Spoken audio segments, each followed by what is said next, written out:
무슨 정무수석이며 이런 분들이 왜 그렇게 말이 많아요? 일을 하시라고, 일을.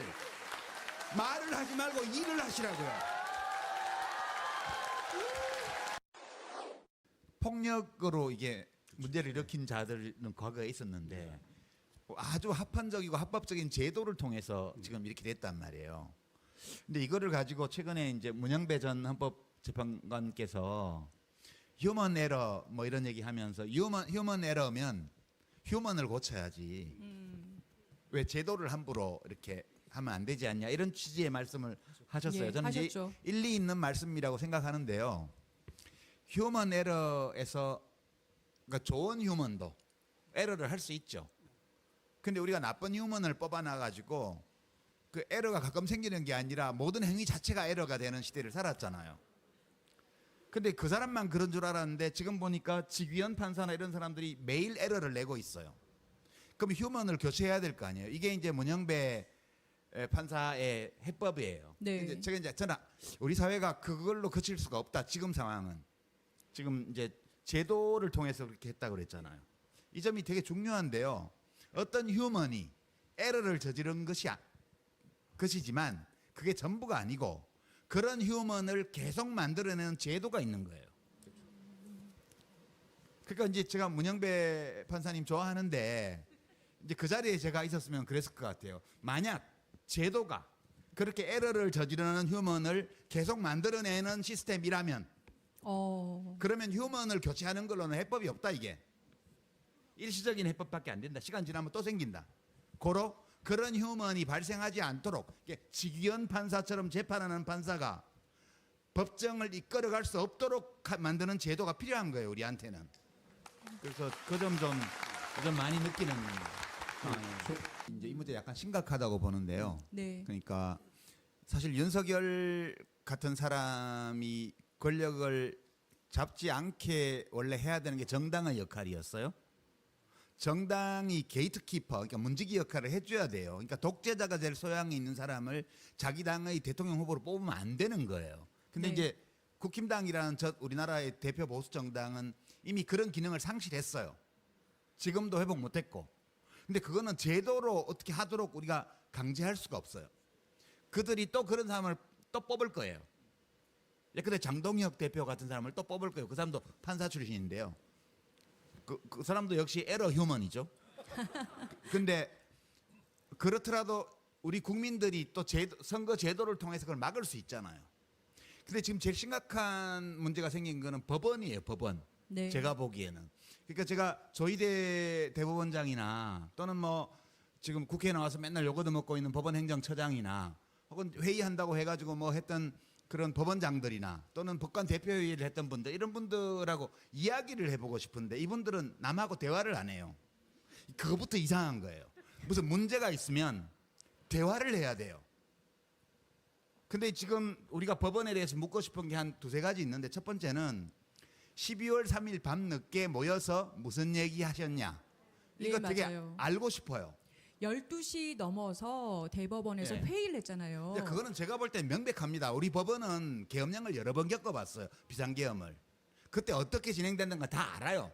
그대로 하려고 했던 거예요. 제가 볼 때는. 조직범죄가 네. 빵빵 계획적으로 터지면 사람들을 수용하고 해야 되는데 국제사회가 가만히 안 있을 거니까 중간에 재판이 필요하잖아요. 그런 거 논의하지 않았을까요? 그렇죠. 이제 그러니까 법원이 어떻게 비상계엄 하에서 적응할 거냐. 그걸 논의했을 거라고 봐요. 이분들이 우리 자유민주주의 체제, 헌법에 대한 충성심이 없어요. 그거 물어보고 싶은 거예요. 이렇게 의심을 하기 때문에. 근데 대화 안 하죠. 그 다음에 지기현 판사한테 그 김용현 사건부터 배당된 경위와 나머지 주된 사건, 그러니까 주 피의자가, 내란숙의 피의자가 윤석열인데 윤석열 사건을 그 일종의 종범 내지 공범 재판에 이렇게 엎었잖아요. 네. 그 과정에 대해서 어떻게 된 건지 우리 좀 알고 싶어요. 그죠? 그 다음에 이재명 당시 민주당 후보에 대한 그 파기환송 같은 경우도 어떻게 이틀 간격으로 두 번 회의를 해서 그걸 했는지에 대해서 그냥 얘기하고 싶어요. 들어보고 싶어요. 근데 대화 안 합니다. 그러니까 지금 그 법원의 가장 큰 에러는 대화를 하지 않는다는 거예요. 이게 일종의 갈라파고스예요. 자기들끼리 한번 시험 합격해서 사법원 연수원 거쳐서 판사 임명되고 나서는 누구하고도 대화 안 하고 교신 안 하고 자기들끼리 살아요. 저는 그분들한테 제일 물어보고 싶은 게 그건 거죠. 와서 제가 돌로 치려는 게 아니에요. 한번 대화해보고 싶은 거예요. 그러니까 첫 번째 질문 이거예요. 저는 우리 헌법이 그런 전제를 두고 있다고 보는데, 인간은 누구나 권력을 가지고 싶어하고, 권력을 가진 인간은 감시받고 견제받지 않으면 권력을 남용하려는 경향이 있다. 맞습니다. 예. 이거는 굳이 증명하지 않고 우리가 받아들이는 거거든요. 이거를 논리학에서는 공리라고 그래요. 악시엄. 그러니까 논증하지 않고 진리로 받아들이는 거예요. 이게 기본적으로 우리의 전제거든요. 그래서 이렇게 권력 분산하고 임기제 정하고 주기적으로 선출하고 서로 감시 연재하게 만들고 이렇게 해놓은 거잖아요. 그러니까 두 번째 질문. 네. 판사는 예외인가요? 판사는 예외인가요? 판사는 우리가 인간 일반에 대해서 우리가 받아들이는 이 공리. 인간은 권력을 쥐면 누구나 이 권력을 오남용하고자 하는 유혹에 빠질 수 있다. 빠진다는 이 전제에서 판사는 제외되는 것인가? 이걸 묻고 싶은 거예요. 저는 제외되지 않는다고 봐요. 그러니까 어떤 판사가 돈 먹고 접대받고 또는 친구가 부탁하니까 뭐 등등의 이유로 헌법이 규정한 것과 달리 양심과 법리에 따라서 판단하지 않을 수 있다고 보는 거예요. 저는. 그러니까 이 가능성을 원천적으로 부정하면 그건 자기가 신이 되겠다는 얘기잖아요. 지금 하고 있는 행동은 우리는 신이야. 이렇게 말하는 거라고밖에 저는 해석이 안 돼요. 작가님, 근데 법원 행정권은 그러면 독립된 위원회나 이런 데 맡기자. 너네들 이렇게 당신들 어디로 배치할지 자기들끼리 알아서 하니까, 그러니까 이제 의심을 받고 계속 위에 눈치 보는 거 아니냐. 이런 사법개혁 논의에 대해서 지금 법원에서는 사법 독립을 침해하는 거다 이렇게 얘기하잖아요. 그러면 그게 우리는 예외다 이 말 아닙니까? 그렇죠. 아니 이제 저는 그런 뭐 법적인 제도적인 개선의 문제를 논하기 전에 그대들은 도대체 뭐냐를 묻고 싶은 거예요. 그대들은 우리와 다른 존재냐? 이걸 묻고 싶은 거예요. 물론 뭐 내란 전담 재판부를 하고 안 하고 뭐 법원 행정위원회를 만들고 안 만들고 이거는 다 모든 제도는 다 일장일단이 있으니까 충분히 논의해 볼 수 있어요. 근데 이 논의의 전제가 뭐냐 하면 누구나 그런 에러 휴먼이 되거나 휴먼 에러를 저지를 수 있다는 전제를 두고 우리가 논의하는 거잖아요. 근데 이 전제 자체를 판사들은 안 받아들이는 것 같다. 이 방송 물론 보는 판사 안 계시겠지만 혹시 보시면 대답 좀 해보세요. 제도는 그다음 문제예요. 이게 동의가 돼야. 그럼 어떻게 하면 판사의 어떤 재판에 대한 헌법적 권한을 존중하면서 그럼 그들이 헌법에 따라 양심과 법리에 따라 재판할 수 있도록끔 하면서도 에러를 방지할 수 있는 제도를 어떻게 합리적으로 축소할 것인가, 그 문제는 충분히 저는 유연하게 논의할 수 있다고 봐요. 근데 지금 조희대 대법원장부터 시작해서 우리가 미디어를 통해서 만나는 대부분의 판사들이 보이는 태도는 우리는 에러를 저지르지 않는 휴먼이야. 그렇죠. 예. 우리는 곧 신이야. 이렇게 말하는 것 같아서 저는 되게 너 뭐 돼? 이렇게 한마디 하고 싶은 거죠. 나 이제 법원에 잡혀가면 큰일 났다. 조인의 너 뭐 돼? 이렇게 얘기를 해주셨습니다. 이게 핵심이라고 봐요. 저는 이 문제에 대해서 우리 사회가 지금부터 대답을 찾아야 된다고 봐요. 네, 정말 공감 가는 말씀입니다. 아니 뭐 카르텔도 좋은데요. 좋은데 만든 거 어쩌겠어요. 근데 대화는 하자고요. 대화는. 제가 무슨 과한 요구를 하는 게 아니에요. 예전에 개콘에 대화가 필요해라는 코너가 있었잖아요. 진짜 대화가 필요해요. 얘기를 한번 해보자고요. 밥 먹자. 그러니까 아니 국회에서 청문회에서 좀 나오라 그러면 나와서 얘기를 하면 좋잖아요. 그렇죠. 인사만 하고 왜 가버리고. 말을 안 해, 말을. 저는 그게 제일 화가 나요. 보고 있으면. 신분의 특징인 거잖아요. 말 섞기 싫어하는 거. 그러니까 이제 재래시장 있잖아요. 재래라는 말이 나쁜 말이 아니에요. 우리 오래된 시장들 재래시장이래죠. 재래시장들은 뭘 한다? 현대화 사업을 하잖아요. 재래시장 현대화 사업 그래갖고 뭐 옥상에 주차장 넣고 지하에 주차장 파고 뭐 주변 큰 도로하고 연결망 만들고 그다음에 노점 정비하고 이거 하잖아요. 홍보도 하고 상품군도 발행하고 현대화 사업을 해야 돼요. 근데 이제 우리 정준희 교수 말씀은 이 내란 국면을 맞아서 재래 언론사들이 현대화 사업을 할 거라고 봤다는 거죠. 근데 현대화 사업을 한 데는 딱 하나밖에 없어요. JTBC 예전에 한번 해봤던데. 그러니까 제가 이번 내란 국면에서 언론사별로 움직임을 이렇게 보면 이른바 재래 언론 중에서는 공영방송인 MBC하고 그다음에 민영 중에는 JTBC 그 두 방송사만 내란 세력과 민주 세력 사이에 중립을 지키지 않았어요. 그러니까 우리 헌법 체계에 대한 충성심을 공공연하게 내비치면서 확실한 입장을 가지고 이 내란 사태를 보도한 게 방송국은 그 딱 두 개밖에 없어요. 그렇죠? 그러니까 여기 대전 MBC인데 MBC는 확실히 그 입장으로 했어요. 저는 이게 우리의 헌정 체제 아래에서 살아가는 모든 언론사가 해야 될 기본이라고 생각을 하는데 이 기본을 지킨 방송사는 두 개밖에 없었고요. 신문 중에도 극히 몇몇 작은 신문들을 제외하고는 어느 신문도 우리 대한민국 헌법 체제에 대한 충성을 서약하지 않았습니다. 이게 그냥 재래시장으로 그냥 있는 거예요. 그러니까 제가 재래신문이라는 말을 쓰게 된 이유가 레거시 미디어다, 전통 언론이다, 올드 미디어다 이런 말로는 이 민주공화국 체제 안에서 영업하면서 활동하고 있는 언론사가 이 체제에 대한 기본적인 충성을 가지지 않는 문제에 대해서 얘기하고 싶어서 그래서 재래식 언론이라고 하는 거예요. 제가 이렇게 말하면 모든 기자분들이 기분 나쁘다는 거 알아요. 그리고 아까 제가 판사들 보고 그랬잖아요. 당신들 나 신이야? 당신들이? 라고 말하면 모든 판사들이 다 기분 나쁠 거예요. 그러니까 저는 이제 앞으로 언론에서 재래 언론한테 얻어맞을 일만 있고요. 어디 법정에 끌려가게 되면 무조건 불리한 판결 받게 돼 있어요. 그래도 어쩔 수 없다. 예. 네, 너무 좋습니다. 뉴미디어 얘기를 잠시 하고 지나가야 될 것 같긴 해요. 유튜브들이 많이 이 대한 언론으로 떠오르고 있는데 정준희 교수님 모시고 지난번에 알릴레오 북스에서 말씀 나눠본 적도 있는데요. 아무래도 자본력 부분에서도 하는 이런 문제까지 이제 생각을 하면 갈 길이 엄청 먼 거죠.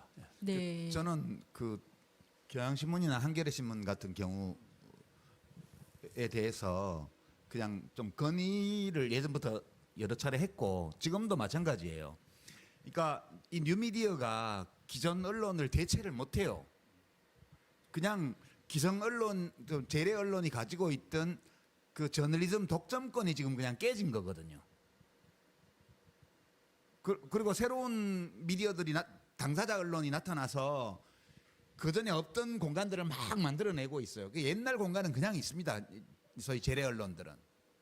근데 여기가 이제 어떤 문제가 있냐면 이게 저는 이제 그 알릴레오 북스에서 이번 주에 그저께 논어 내보냈는데 네. 하도 이제 중용, 뭐 인격적 완성, 공정 이런 거 중요하다고 그러니까요. 모든 사람이 전부 중도가 되면 세상에 균형이 생길 것 같은 착각 그런 게 있는 거예요. 세상의 균형이라는 거는 모든 사람이 똑같아져서 균형이 생긴 게 아니고 서로 다른 생각과 문화를 가진 사람들이 어울려 살 때 균형이 생기는 거잖아요. 그래서 저는 한겨레신문이나 경향신문이 왜 중간에 서려고 하는지 모르겠어요.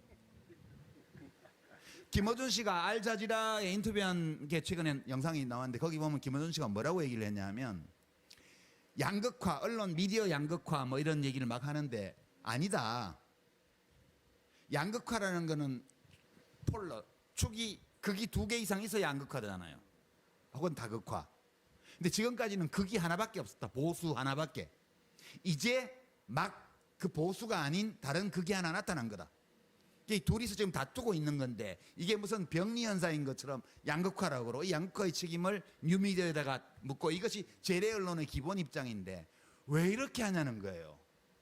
전체 미디어 생태계를 보고 우리의 포지션을 어디로 가져가야 될 것인가를 생각하고, 그리고 유튜브 방송을 내보내잖아요. 경향하고 한겨레도. 근데 그 유튜브를 사람들이 그렇게 많이 안 봐요. 왜냐? 그 전에 종이신문 때하고 차이가 별로 없거든. 그러니까 기성의 언론사들은 강점이 있잖아요.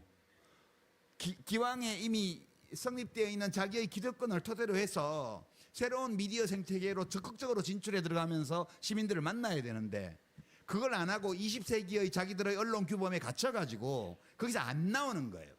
계속 시민들을 훈육 대상으로 여기는 태도예요. 먼저 시민들의 요구를 들어보라는 거예요. 그리고 그 사람들하고 호흡을 나누고 대화하면서 유튜브 방송을 만들어라, 언론 활동을 해라. 이게 저의 생각인데 안 받아들여지더라고요. 왜 그러는지. 좀 법원도 안타까워요. 언론도 대화할 사람이 아니야. 저는 사실 그 전에 이제 선거 방송 같은 거 할 때 네. MBC에 출연하면서 경제 문제가 제일 화급한 문제라고, 이제 검찰 개혁이나 이런 것들은 마음만 먹으면 되는 거고 돈도 안 드는 거라서 그거는 그냥 민주당 내에 결의만 있으면 그냥 되는 거라고 그렇게 말씀드렸었는데, 이제 경제는 하나는 무역 쪽이고 하나는 내수 분야였는데, 무역 쪽은 중국하고의 관계가 제일 문제였거든요. 그러니까 윤석열 씨가 대통령이 되자마자 자기 발등을 찍은 거예요. 그냥 탈중국 하면 되지. 왜 그걸 말을 해가지고. 아니, 그게 무역 상대를 다변화하는 건 언제나 필요한 일이기 때문에 하면 돼요. 근데 그거를 무슨 탈중국 운운하면서 최상목인지 최하목인지 하고 그 난리를 쳐가지고 그렇게 돼버렸습니다. 그리고 그게 이제 내수 위축하고 서로 상승작용을 일으키면서 우리가 성장률이 0%대로 가고 무역 적자를 어마어마하게 기록하고 이렇게 했던 거거든요. 이거를 다시 되돌리는 게 제일 급하다 그랬고, 이게 빨리 안 되면 다른 정책들도 힘있게 하기 어렵다 이렇게 봤어요. 근데 지금 이제 6개월 만에 경제를 좋게 만들 수는 없잖아요. 문제는 이제 경제는 심리적인 측면이 강하기 때문에 될 것 같아. 잘 될 것 같은데라는 기대감과 어떤 신뢰, 희망 이런 것들을 국민들 속에서 불러일으키면 그 힘으로 이제 그 다음 해부터 갈 수 있고, 또 정치적으로 이제 예민한 다른 문제들도 좀 힘을 받아서 할 거다 이렇게 얘기를 했는데 되게 잘 되고 있는 것 같아요. 그래서 그 코스피 지수 같은 거를 그 성과 지표로 삼아가지고 처음부터 드라이브를 걸고 이런 것들은 그 실물 경제를 살린 건 아닌데 굉장히 심리적인 처방이 됐거든요. 응급 처방이. 예, 그 이제 지금부터 과제인데, 지난 6개월 동안 그 선우를 잘 가렸고 완급 조절도 잘 하면서 일단 고비는 넘겼지 않나 그런 생각 좀 들고요. 네. 아울러서 역시 그 대통령은 똑똑해야 돼요. 그 생각 많이 들지 않으세요? 제가 옛날부터 이거 참 주장했거든요. 똑똑하지 않으면 아무것도 안 된다. 장관도 마찬가지예요. 근데 이제 안 똑똑한 장관들이 몇이 보여서 그게 문제인 거죠. 작가님께 이어서 그 대선 전에요. 그 알릴레이북스에 이재명 후보가 한번 나오신 적이 있거든요. 보셨을 텐데 그때 한번 물어보신 거 있잖아요. 대통령 되면 보복하실 거냐. 지금까지 본인 괴롭힌 사람 진짜 많잖아요. 그 질문에 대해서 그때 후보가 뭐라고 했냐면, 다른 사람을 괴롭히면 자신도 불행하고 그런데 낭비할 시간이 없습니다. 이렇게 말씀하셨거든요. 잘 지켜지고 있다고 생각하세요? 예, 저는 뭐 지금 내란 청산 관련해서 원칙적인 입장을 표명한 거 말고는 이재명 대통령께서 뭐 이런 법원의 일이나 특검의 일이나 이런 데 개입하는 흔적이 전혀 없어요. 그리고 이제 일이 엄청 많잖아요. 그러니까 제가 이렇게 이재명 대통령 하시는 걸 이렇게 보고 있으면, 야, 역시 되게 하고 싶었던 일을 해야 돼, 사람은. 우리 문재인 대통령 엄청 잘하셨어요. 저는 진짜 모든 정치인들 중에서 제일 인격적으로 훌륭한 분이라고 생각하고 지금도 무지 좋아합니다. 저는 문재인 대통령을. 근데 문재인 대통령은 원래 안 하고 싶어하는 분을 귀하가 아니면 이 나라를 구할 사람이 없으니까 하셔야 됩니다. 이렇게 해가지고 그러면 그분 가톨릭 신도신데 주여 이 잔을 거두실 수만 있으시면 거둬주시오. 이렇게 하다가 안 거둬주시는구나. 이래가지고 잔을 받으신 분이잖아요. 그러니까 최선을 다해서 이 가톨릭 성직자가 미사 집전하듯이 그런 태도로 5년간 하셨어요. 너무너무 훌륭하게 잘하셨다고 저는 생각하고요. 근데 그분은 내가 대통령 돼야겠어 이렇게 돼서 된 분이 아니에요. 그러니까 우리 국민들이 좀 깨놔야 돼요. 권력력 없는 사람을 시키자 이거 아니에요. 하고 싶어 하는 사람을 시켜야 돼요. 그러니까 이재명 대통령은 우선 사람이 똑똑하다 이거 첫 번째 있고요. 근데 똑똑한 사람인데 이거를 정말 너무 오랫동안 하고 싶었다. 그 하고 싶었던 분이 똑똑하기까지 하니까 무슨 뭐 보고서에 뭐 업무 보고에 뭐 무슨 과학을 가학으로 잘못 뭐 오자 있는 것까지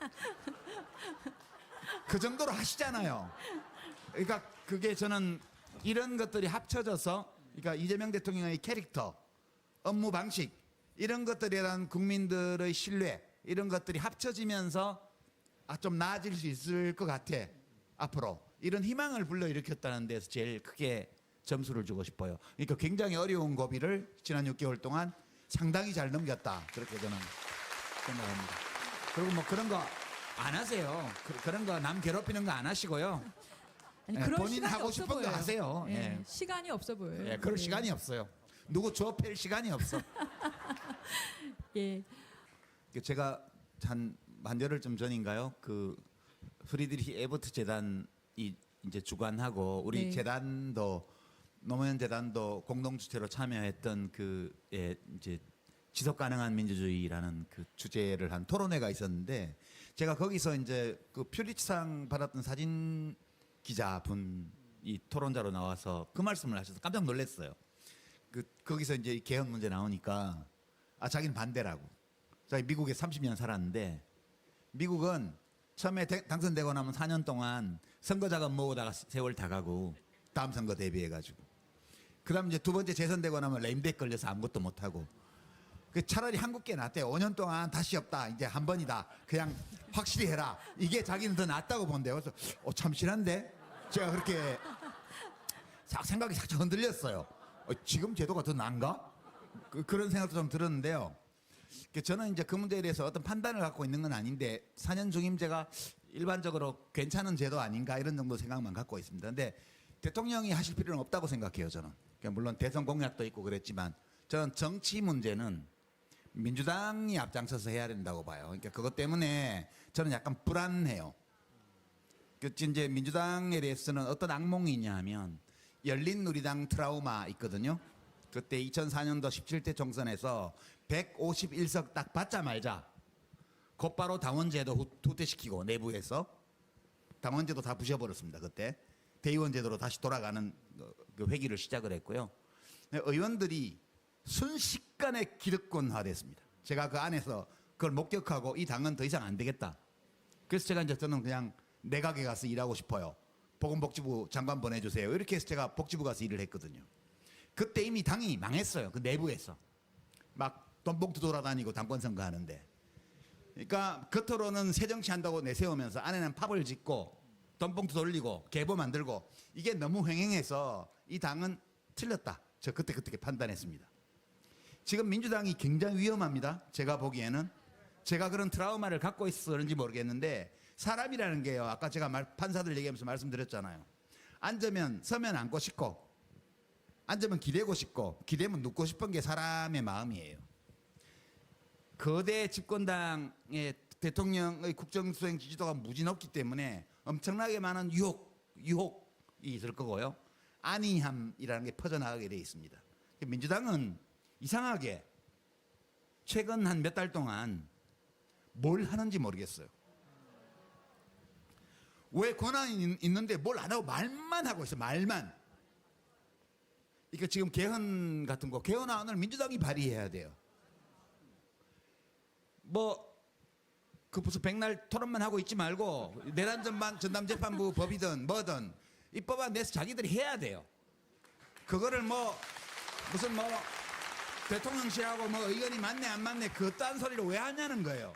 자기들이 판단해서 우리나라에 필요한 일 옳은 일을 하면 그만이에요. 이재명 대통령께서 그런 거를 왜 당에서 마음대로 하냐고 하실 분도 아니고 본인 의견하고 약간 다른 점이 있다 하더라도 의원들이 그렇게 해서 당원들 뜻을 모아서 했으면 내가 받아들여야지 할 뿐이란 말이에요. 그리고 무슨 정무수석이며 이런 분들이 왜 그렇게 말이 많아요? 일을 하시라고, 일을. 말을 하지 말고 일을 하시라고요. 그러니까 저는 불안한데 대통령과 대통령의 참모들은 그 대통령 자신이 가지고 있는 우선순위에 따라서 지난 6개월간 그랬던 것처럼 경제 회복에 방점을 찍고 제일 급한 일부터 할 거예요. 저는 그렇게 봐요. 그걸 제외한 나머지 일들은 제발 민주당이 좀 해주시라. 응? 그거에 제가 네. 바라는 거예요. 여러분 너무 속이 시원하시죠? 예, 저희 노무현 재단 유튜브가 유시민 보유 채널입니다.